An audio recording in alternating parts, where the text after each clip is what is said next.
Hello, and welcome back as the most magnificent specimen of masculinity ever to stride the hallowed halls of manhood adds one final notch to his belt.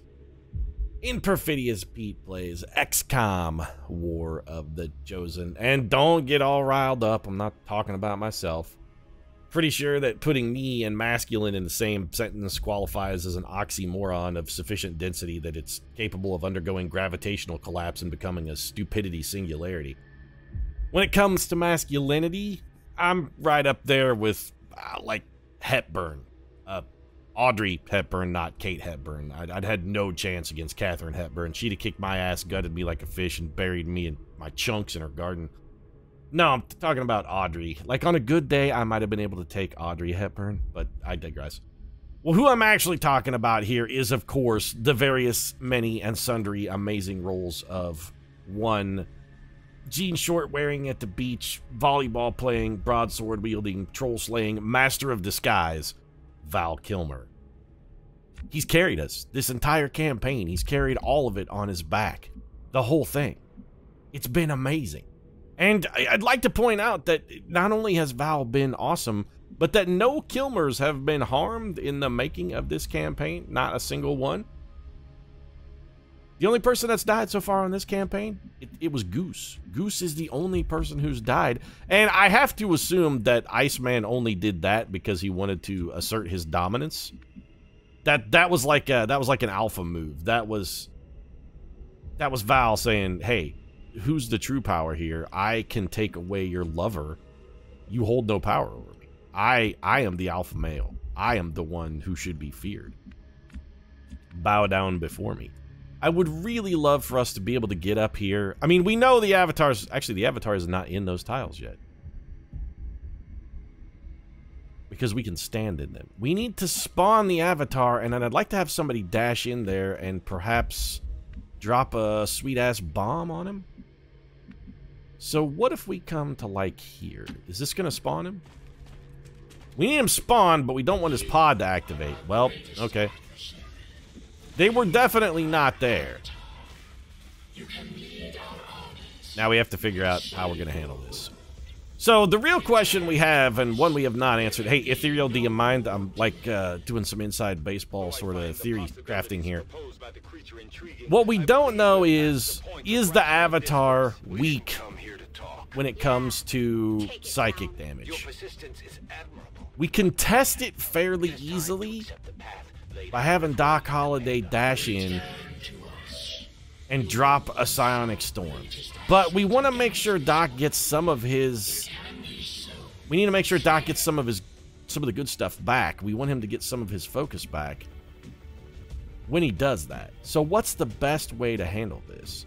I would love to be able to soften up both of these Archons. Then we could come in, drop the Psychic Storm, see whether or not it does bonus damage to our avatar friend, and possibly still get 2 points of focus back. So we need somebody who can come in here and soften these dudes up. Commander's avatar, you could always, if we could get it on an angle where you could hit both of these guys with a null lance, that would be absolutely amazing, but I don't think we're going to be able to do that, and I definitely don't want to drop the Dimensional Rift. It's way too soon for that. We're going to need that Dimensional Rift later. I suppose we could have Doc Holliday go Pistolero. He can pistol one of them for sure. Well, I mean, he can shoot at one of them. He won't necessarily hit it, but... Doc? 6 damage? That may not be sufficient for the Ionic Storm. That brings him down to 14. Now, the Ionic Storm does do a good damage, 12 to 18, but if we go minimum on that, we're going to be boned. Also, okay, so there is a position we can stand where we will hit all 3 of those Archons with the Storm. I kind of feel like we have to do it, but I really want to soften one more of these Archons up. So I think we take a little bit of a risk with Batman here. Oh, Bats, is there not... There's no tile Batman can be in that will allow his Arcwave to... I would love for you to be able to Arcwave over into that, man. Okay, what about Mad Mardigan? You're a little quicker, Mardigan. Can you do it? Can you Arcwave one over? Of course he can. Mad Mardigan is the greatest swordsman who's ever lived. Get in there and do the goods, Mardigan.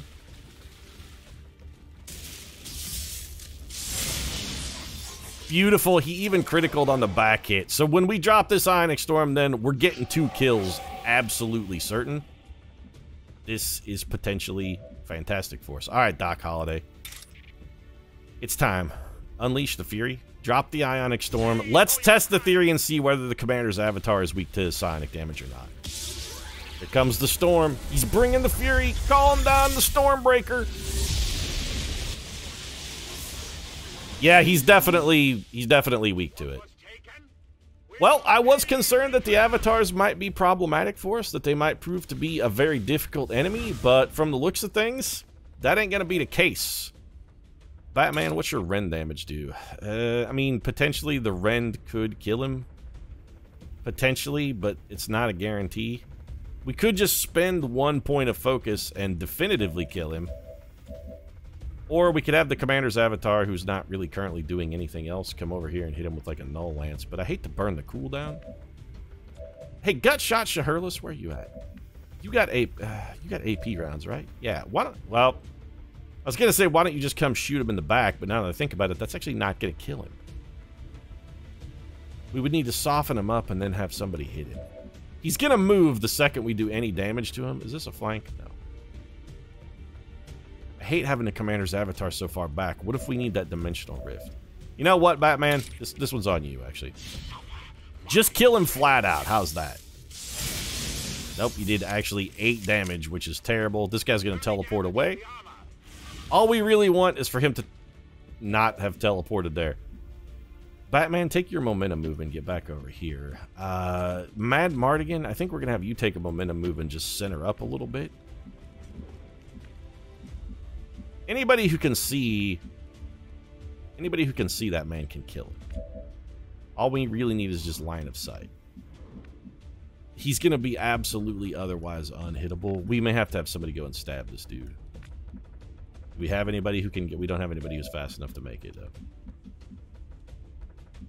We're probably going to wind up having to hit him with a null lance, and I sort of hate that. You know what? Shaherless... Okay, Chris Knight, can you see him from this tile? Yes, and you have bonus damage. I hate like the dickens to do this, but damned if it doesn't have to be done. We're going to have to burn 1 point of focus on a Volt. Get juiced. And that did drop a point of focus. It's actually super tempting to try and go over there and grab that. Commander's avatar, let's get you up here.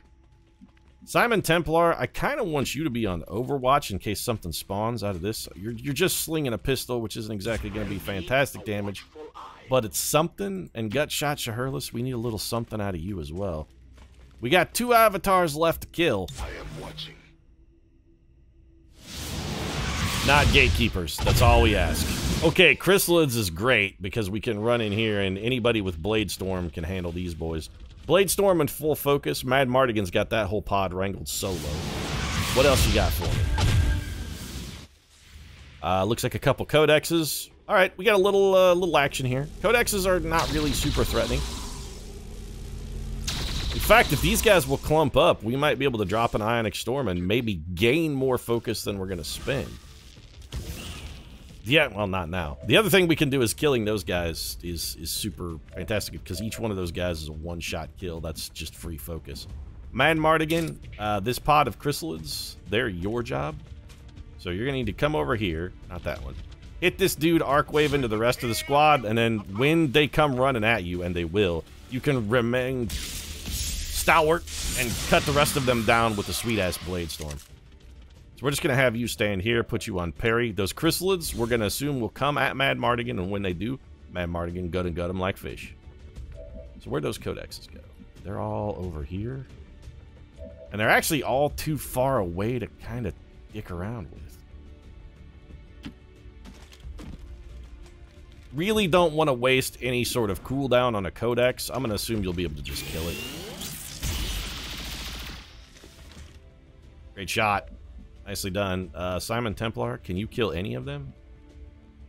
You can get 1. Doc Holliday can likewise get 1. No, we don't need anybody else dedicated for this. All right, Doc, come in here and finish this up. This does get Doc Holliday his missing point, his focus back, although his focus at this point is sort of irrelevant. Because Ionic Storm's on cooldown for 4 more turns. We're going to have a tough time wrangling all these codexes. There's just too many. Maybe we could get them to go stand near a Blade Stormer? I mean, Doc, you got to parry. With the parry, we're going to be okay. My problem is, if we leave a bunch of uncontrolled enemies on the map... What could you see? Oh, Batman, if you didn't have full focus already, I might actually have you go take a shot at those guys, but... Let's have you come here. If you can see anything from this tile, we may have you take a shot, even if it's a supremely ghetto shot. Yeah, it's not. Real genius. I'm going to move you to here for now. Gutshot Shaherless does not, and this is important, have... Yeah, unfortunately, Gutshot does not have Blade Master. So, probably we'll just have him shoot someone. Maybe we can split... Why would we want to try and split a codex, though? That's just making our problem worse. We can melee that one to death. Take the shot. Okay, 7 damage with AP round. We might be able to move one close enough. I'm trying to set something up. They moved farther away, though, and that's terrible. I'm trying to set something up here where maybe we could reap it. Do we have... We don't have a Reaper. Well, shit. I was hopeful maybe we could set something up where we'd get a little action going with a Reaper, but what we might be able to do now that that one is split is we can still likely kill 2 with an Arc Wave. That's going to leave us 1 undamaged codex. Simon Magus is going to go full focus off of this, too. Where was that focus a minute ago, Magus? Actually, he didn't go full focus, even though he should have. You're going to be parrying. Batman, I think we'll just drop you into Overwatch. I don't think a Mimic Beacon is actually worth it at this point. We have 2 codexes potentially shooting, and we have 2 people who are parrying. Let's see what teleports. Mutons, 2 Archons, and the Avatar. This is actually a real shit pod. This is a bit of a tough row to hoe right here. Stay very clumped up, though. Do a brother a favor. Oh, good. Great Overwatch, Batman. I'm assuming Batman mixed since Val Kilmer was forced to... Also, what did you parry, Val Kilmer? It said you parried something. What? The Blade Storm, of course, we knew was going to work. Because he's the greatest swordsman who ever lived. Did a Codex shoot at you, maybe? Is that what you parried? Oh, we're getting shot in the butt. Oh, perfect. That's actually fantastic for us. Thank you for being an idiot, Codex. I appreciate it. And this one's just going to shoot at somebody who is definitely going to be parrying. Yeah. Maybe reflect that. We really could have used a reflection kill there. Would have been lovely. And what other mess are we going to be forced to deal with? More chrysalids, which, not a problem. That seems like a Batman job. So the real question then is, who gives a bonus action to Val Kilmer? Oh, Val Kilmer. So we're going to Ionic Storm, almost certainly. We can come over here, Ionic Storm, the Archon, one of the Mutons, both... Okay, that's beautiful. We need some setup for that, though. Where's Batman? Let's get the Batman thing taken care of first off. So, Bats, you got chrysalid duty, so this is on you. Come over here and do exactly what Val Kilmer did to that other pod to this pod. Bring it over here, drop the arc wave on them, get them all nice and injured. Beautiful critical. Little bit of bonus focus that you don't need because you're already at maximum. Then you go full parry mode. Those guys will come mess with you and get annihilated. We're going to need to dash in here and throw a rend. So, Gutshot Shaherless is the man who bonuses you, right? You guys have already used your teamwork action, though. If we go in and rend, we can't bonus action you. That's very bad. Well... Okay, what are our other options? We could throw a Dimensional Rift at them. Dimensional Rift will likewise do some pretty solid damage. We can't stand in it, we can't throw an Ionic Storm afterwards, but it will soften everything up and make it stormable, and also make this entire area completely uninhabitable to the enemy. So we can force them to come at us. If only, if Val Kilmer just had his reaction move, we'd be golden. We'd be gold like Ponyboy if he just had his reaction move still. Because we could have dashed in behind that and gotten several different kills. Would have been beautiful. Simon Templar. Okay, this... Your bonus action is for Batman, correct? And Batman doesn't really need it. Like, Batman's good. There's nothing better for us to do with your time than have you come over here and just take this Codex kill. Pete, what about that Templar, or that Avatar? You know, it's still alive and running around. And it's not the sort of thing you really want to leave uncontrolled. You make a valid point. We're going to use a momentum move here to reset ourselves a little bit. I don't expect anything is going to be shooting at you. Doc Holliday, there's a Codex over here. You're not going to be able to kill her in one hit. Plus, we still got to do something about that Avatar. We do have Mad Mardigan in the hizzy. We could send Mad Marts over here. Have him go for the Mars Volta. Do we have a backup Mars Volta? We got Real Genius with the Mars Volta. Can't see the Codex from here, though. Well, the Avatar's going to move anyway. We also got Gut Shot Shahurless. Both of those units do need to move. So Mad Mardigan, I think we're just going to bring you over here. Actually, is there someplace we could put you that's maybe a little better cover? Like, say, here? And then go ahead and throw the Mars Volta. Give the Avatar a little bit of jolt. This is going to do serious damage. Actually, it did some damage. And you have teleported to a most unfortunate place. That's actually very bad for us.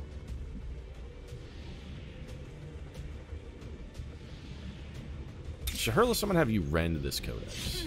This almost certainly won't kill it. It's going to split it into two.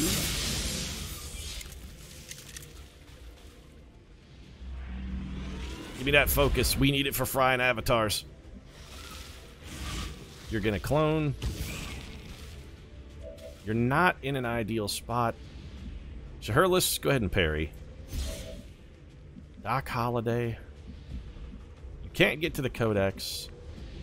You can almost certainly kill this one with the pistol shot. Nobody is going to be able to get to the Avatar, though. No, I don't... I mean, yeah, you know, we could rend it. I'd rather be in cover. With 81% on the pistol, though, you know what? I feel like maybe the rend is the safer bet. Let's go for the rend and parry.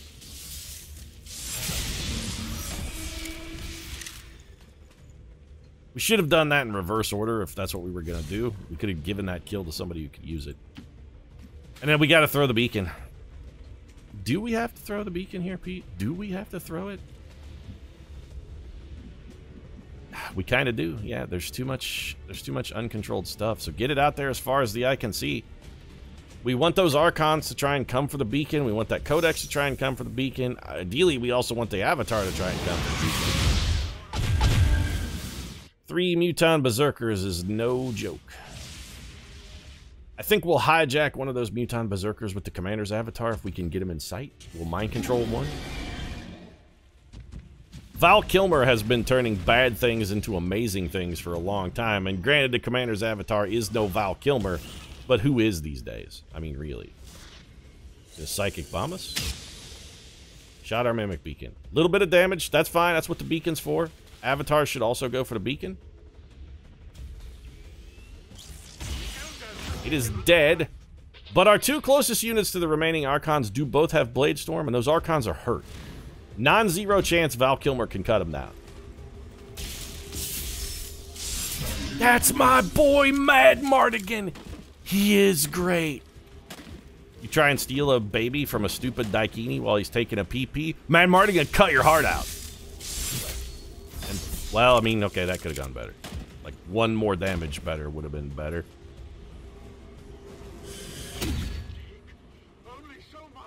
What are you talking about, Mad Mardigan? You're fine. Unless this Muton throws a grenade at you. That would be bad. He's going to shoot at the parrying Batman. And... so the Muton came down and stood in a dimensional rift to take a hopeless shot at Batman, and Batman's Blade Storm should have killed both of those guys before they got a chance to swing. I don't understand why that guy got to attack us. It didn't matter. Batman's over here kicking ass too. It's like it's a rhythmic beat-em-up game from Warner Brothers instead of a 2K title. Okay, Crystal, stop flopping around. This other pod is also teleporting in. Talk about a concentration of force. Hey, Mr. Director, I don't really care about the expiring loot token over there. What I care about is how many people my Ionic Storm is going to kill, because the answer is a lot. We still got to get the Avatar, though. Couple targets here. Batman. Commander's Avatar. We may... can you just null lance this guy? And will it kill him? You can null lance him, but it might not kill him because he's healed. We need 15 damage on that dude. Simon Templar, have you done anything this turn? No. Can you see... I need you in a position where you can see the Avatar. You actually cannot get into a position where you can see the Avatar. So instead, I think we're going to bring you over here and do this. I really need you to be able to go, like, one more tile, though.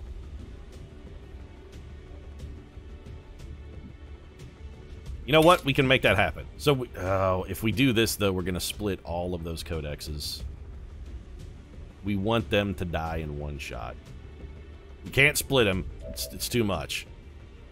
We'd love to soften those guys up. We do have a bonus action for Simon Templar. Okay, Simon, come to here. You're going to take the benefit of Batman's bonus action. Batman, cough it up. Give him the advanced teamwork. There it is. This is why we brought you on the mission. The dynamic duo. Sure, Simon Templar is actually considerably cooler than Robin. But this is why we brought you. This is going to be... this may be the most damage we've done in a single attack, because this is going to be huge. It's also going to be 3 kills.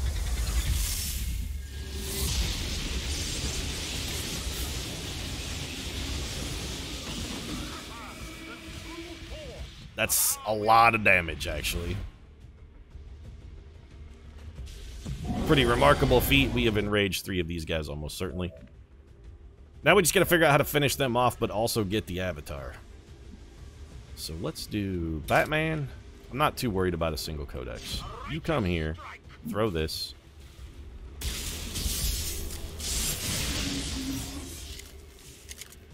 And go full parry meta.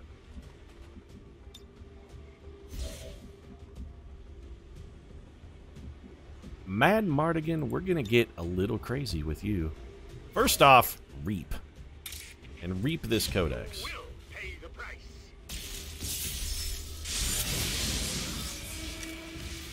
Does that give us the opportunity to parry? +1 focus, fantastic. But what we really are concerned about is, do we have the opportunity to parry? The answer is no. So we're gonna have to give him the Mars Volta then. I don't like it. It's got to be done. We need this guy to move. The only way we can guarantee that we get him to move is to poke him with the Volta. Now he's going to teleport. You have chosen poorly, sir. Real genius. I mean, we could have you come over here. Can you hit all these guys with an Ionic Storm? Is there anywhere you can be that hits them all? Can only get 2. And it's relatively low damage. It might not kill him. Who do you bonus action? Doc Holland. Doc?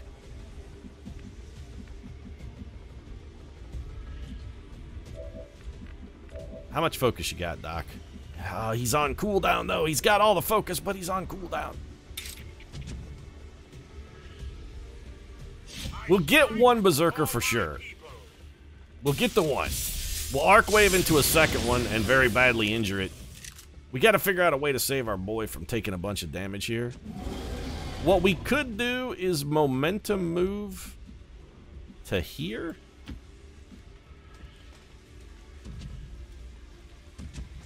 Yeah, I know we're already at maximum focus.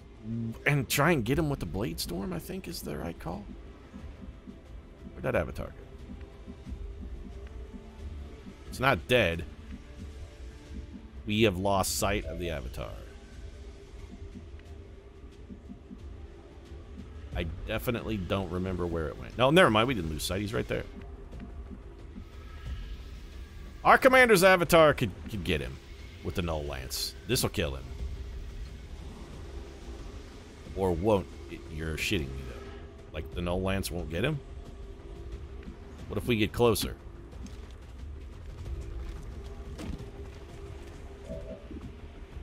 The Null Lance will kill him, though, right? Yes. Do it. 8 damage. Null Lance will pierce armor, so we got nothing to worry about here. You're done. That's our second avatar down. We got 1 to go.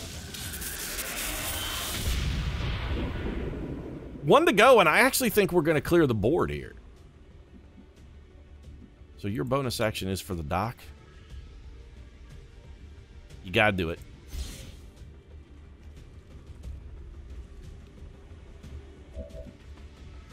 Doc, you got to rip this man. Is there a better tile to do it from? You won't rip him from any other direction. You know what? Rip him.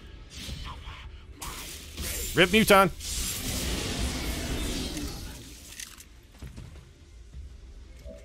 And then take your momentum move to this tile and stand between our not parrying boy with your Blade Storm and ass. We don't have enough. We don't have enough, though. We can't get over there. There's going to be one uncontrolled Muton, and we're not going to be able to kill it. Or are we? Can the little gunslinger Chris Gutshot Shaherless save the day? With his lightning hands? It turns out he can. So we're going to put you on Overwatch, I think. You know what, Shaherless? No, let's not even mess around. Just fire the pistol. We could have gone on Overwatch and relied on the Blade Storm. Well, we're going to be relying on the Blade Storm anyway because you didn't do enough damage. Fantastic work. Chris Knight, get to a more central location so that when the next avatar spawns, regardless of where he spawns, you can be there. Wherever Mimic Beacon production is less than 100%, wherever a child is hungry and he's laughing because he knows dinner's ready, wherever Injustice is not fully saturated in the market, that's where you'll be. Also, get Blade Storm, chump. The last pod has spawned, and we've actually, our Templars have managed to wipe the board. Usually by this time we're almost overwhelmed, but so far, and we could kill all of these chrysalids and the avatar. This is fairly remarkable. So who still has an Ionic Storm? Or are we going to be working exclusively on this one with... You know what? It looks like we're going to be working exclusively here with Mars Voltas, but that's surprisingly okay. Come up here, hit him with the Volta, because we got to get him to move. He's in a shit spot. Juice him for 12. 2 more Mars Voltas and this home slice is dead, and that's end of mission. Come on, teleport. Yeah, that's right. You, sir, have teleported poorly. Oh, we actually arced a shot, too. We got a piece of that Archon. We arced it to the Archon. It's an Archon. I hate myself.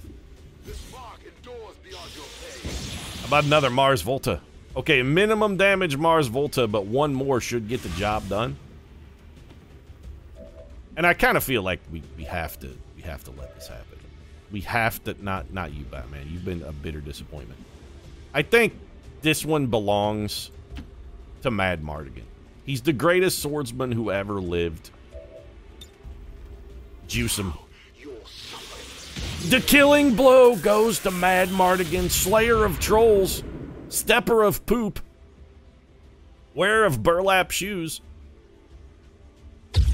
It's beautiful. We've done it. That may be the easiest final room we've ever had, actually. So what's the general consensus then? Is it Templars that are ridiculously good, or is it Val Kilmer? Or is it a combination of the two? Does Val Kilmer make anything good? Should every run henceforth be exclusively Val Kilmer? This shouldn't even be possible. Unless... You're right, there shouldn't be this much Kilmer in the universe. It's not a stupidity singularity that you're approaching, Pete. It's actually a Kilmer singularity. This much pure awesome in one tiny space, it's gonna devour the universe. It's gonna take a galactic scale supermassive black hole here. It'll just be a galaxy that is a one giant supermassive black hole. It won't be a galaxy, just one unbelievably dense singularity of amazing. Yeah, they're overwhelming me, because let's face it, I'm no Val Kilmer. I mean, shit, I'm no Katharine Hepburn. Comes down to that.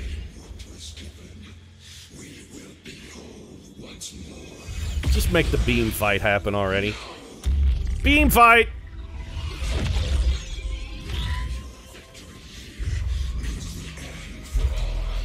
Yeah, get ready to get Frisia'd though, punk. This is an alien planet. I'll blow it right the fuck up. Oh, wait, no, it's actually Earth. I really don't want to blow it right the fuck up. Maybe going full Super Saiyan Dragon Ball Z style planetary cataclysm is the wrong choice here. Synaptic activity returning to acceptable levels. And one transdimensional psionic network. Please don't make Dr. Tygan's face be the first thing I see when I wake up. Commander.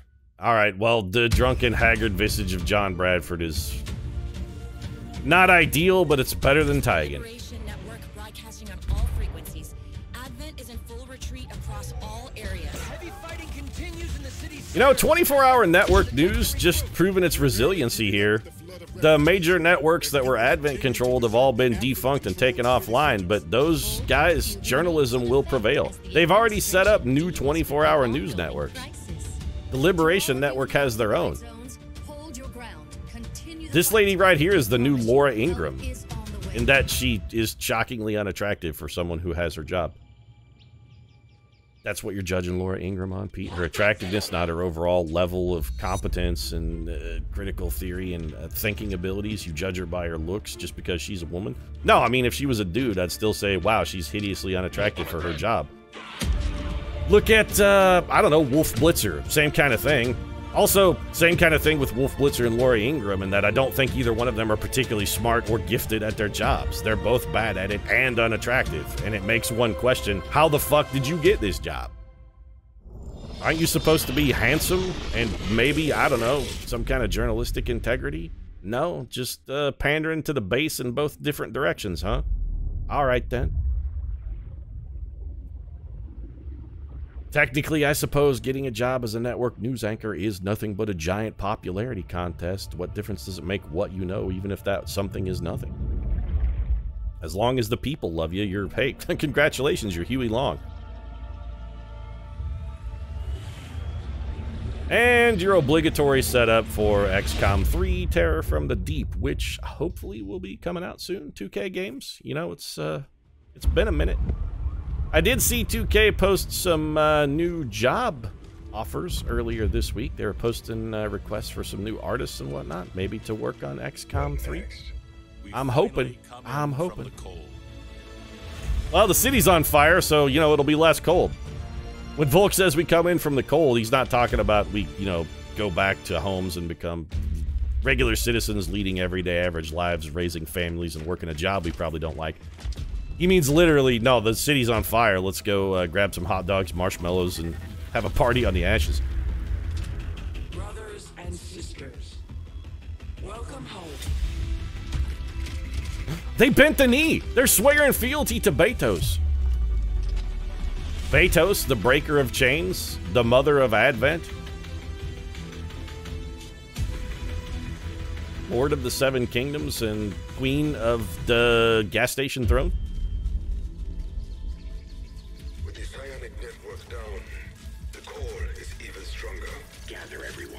Why would the network being down make the pull of psionic powers stronger? Also, how come nobody else noticed the fucking giant purple beam spraying out of the middle of the ocean? Why was nobody else on that? Just curious. Let's do the obligatory game summary, the post-game analysis, if you will. We won 51 missions, the world won 56. We lost 1, the world lost on an average of 0. We had 23 flawless to the world's 18. We killed 816 aliens to the world's 927. They did more missions, but we lost 6 soldiers. No, we didn't lose 6 soldiers. That is flat out wrong. Unless they're counting stuff that we had mind controlled at the end of a mission. Because the only person that got killed in this campaign, no Val Kilmers were harmed in the making of this series. Not a single one. Again, the only person who died was Goose, and I'm pretty sure Iceman did that on purpose. 89% successful shot percentage, 1% higher than the world. We had a little fewer turn timers left on average than the world, but all things considered, we did fine. We killed 3 Chosen, so did the world. We took 11 days longer than average to kill a Chosen. We did have 804 kills by faction heroes, but, you know, of course, that's sort of absurd. We also gained 23,394 ability points versus the world's negative 4,813. Not sure the math on this one checks out. Covert actions completed, we did 46, the world did 55. We had 5 level 3 soldier bonds to the world's 2. We achieved 4 research breakthroughs, the world's 13, but we didn't care about research because, you know, we really only needed, like, armor. We had 25 soldiers who saw action versus the world's 40. Only took us 86 days. We got our first colonel in, like, half the time of the world average. That's... alright, that's cool. Total days wounded, almost half of the world's average. We got 81 promotions versus the world's 95, but considering the difference here, a discrepancy in the number of soldiers who actually saw action, I feel like we did pretty well in the promotion department. We had 17 colonels versus the world's 12. We had no psionic soldiers trained. The world foolishly trained 2 because they're garbage. They had 1 magi. We earned 1 hack reward versus the world's 20. We hacked no robots. Yeah, the hacking stats are kind of going to go against us. We had 6 scientists versus the world's 10, 9, 11 engineers. Days to mag weapons. This should be considerably higher than it was because we didn't actually need them. Days to beam weapons. Again, that should be considerably higher than it was. Days to plated armor and powered armor. These should both be considerably lower than they were because our weapon upgrades are actually off armor and not off weapons. Alien encryption, by that time we were barely paying attention. We built 7 relays, sabotaged 4 alien facilities. We were slightly undersupplied, but we ended the campaign with almost as many unspent supplies as the world collected from supply depots, so 760 supplies earned from black market. We probably died with like 5,000 supplies worth of stuff on the black market. We had a corpse pile stacked high enough to rival the Tower of Babel. Like, I'm pretty sure we could have shouted up at God from the top of our corpse pile. We collected 1,408 intel versus the world's negative 348. Once again, not sure the math on this one checks out, fellas. You may want to go run the numbers again. We paid 100 intel to the black market, and I think all we bought were PCS speed modules. Pretty sure that was it. And I'm pretty sure that's it for this campaign. So our second gimmick campaign of all specialist soldiers, it actually, I feel, went better than the first. If we're ranking them in power, in terms of like pure power ranking, if we're doing like a pound per pound, who is the best fighter in the world kind of thing, it seems like there's a new champion. There's a new ass sitting in the gas station throne. It's Templars. I loved the Reaper campaign. I had a lot of fun with our Reaper madness, but the Templars, they got it better. Hey, Jon Stewart, after he quit the Daily Show, apparently becoming a technical animator for 2K Studios. Who'd have suspected? That's it for this one, though. Of course, we'll be back tomorrow with an all-new run. Got an idea for a new one. I'm going to give you a tiny spoilers. It's going to be all skirmishers. I want to do one run that's just a solitary, unitary run with one of all the specialist class. I saved skirmishers for last because I'm pretty sure they're going to be the most challenging of the 3 specialist classes. I really feel like they're the weakest. And I feel like they're the weakest not by a little, but by a fairly wide margin. I think some of the baseline classes are considerably better than skirmishers. I'd put Rangers ahead of them without a doubt, but then again, I'd also put Rangers ahead of Reapers too. And probably Templars, just because they're basically Templars with shotguns. Reapers still probably the best thing in the game. Would I put skirmishers behind any other class? I might also put them behind heavy weapons troopers. Just because of their super utility. Probably they're a little better from a fighting perspective than a specialist, although they have a little less utility. And snipers, they're so hit or miss. Sometimes snipers are great, sometimes snipers are awful. It mostly depends on the mission. They're so situational, though, that I kind of feel like maybe skirmishers are going to be a little bit better than sniper. But hey, that's why we're playing the campaign. We can actually put this stuff to the test and see, when we make full use of their abilities, give them a lot of ability points and really tool them up, we'll be able to see exactly what a skirmisher can do. We'll throw them in the fire and measure their caloric output. We'll just see how blue is the flame. And if it's really blue, we'll know that it was a particularly sweet donut, and Homer Simpson will be sad and say dough. I also am going to be sad and say dough and wrap up the episode. If you enjoyed this one, feel free to drop a like down in the comments section. Of course, support really does mean a lot. If you'd like to see our all-new, all-skirmisher campaign that's going to be faster and furiouser than hell, might consider subscribing as well. Right now, thanks very much for watching. I'll see you again soon.